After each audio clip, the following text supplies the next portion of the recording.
Well, hi and welcome to another LRCC Soundbite. I hope you're keeping well. As we head into another lockdown, let me just say that if there are things we can pray for you, or practical things that we might be able to help you with, do email me to let us know. We're all hoping and praying that it won't be for too much longer, but it is really hard to tell at the moment, isn't it? I thought I'd talk about some of Jesus' closest friends when he was teaching 2,000 or so years ago.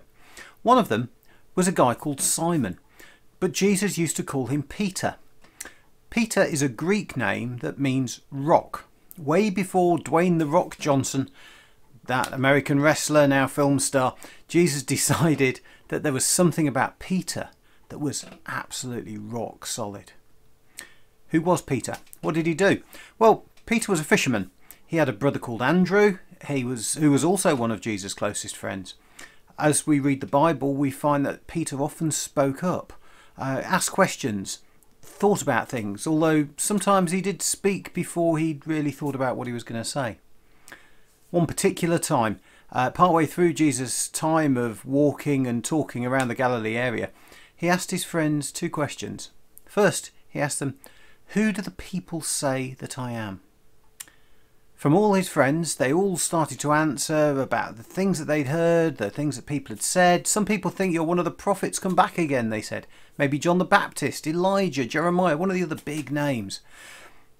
But then Jesus asked them another question. He said, "Okay, so who do you say that I am?" And I think at that moment there was a bit of a silence, a bit of an awkward pause. No one spoke up. Certainly not everybody pitching in like they had in the previous question. But then Peter answered and he said, "You are the Messiah, the one sent by God to save everyone, and you are the Son of the living God." Peter was the first one to stand up and declare that he was confident in who Jesus was. Another time, Jesus was walking on the surface of the Sea of Galilee like you do. Peter was the big-mouthed one who shouted to Jesus. He said, "If it's really you there, call me out to walk on the sea with you." So Jesus did, and Peter also walked on the sea and walked out to meet Jesus. Before Jesus was arrested around Easter time, Peter was the one who said, "I don't care what anyone else does, I don't care what anyone else says, I will always be there by your side, no matter how bad things get." Now, Peter didn't always get things right.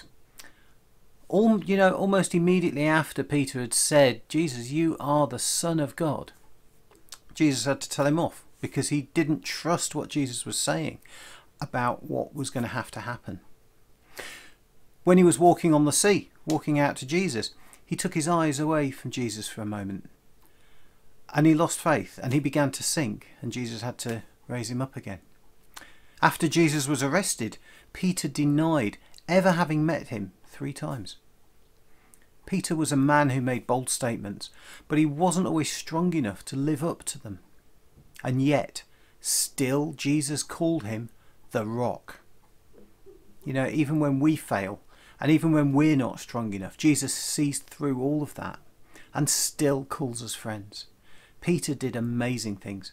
Jesus changed everything about him, from a fisherman to a man who became part of changing the whole world. There's a lot of stories that you can read in the Bible about Peter. If you live local and don't have a copy of the Bible, do let us know. We'd love to give you one for free. Peter was just an ordinary guy.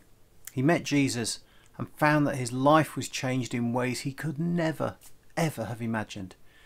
And Jesus still meets with people today, and he still changes them in ways that you could never, ever imagine. We'd love to tell you more about that if you'd like. Again, just get in touch.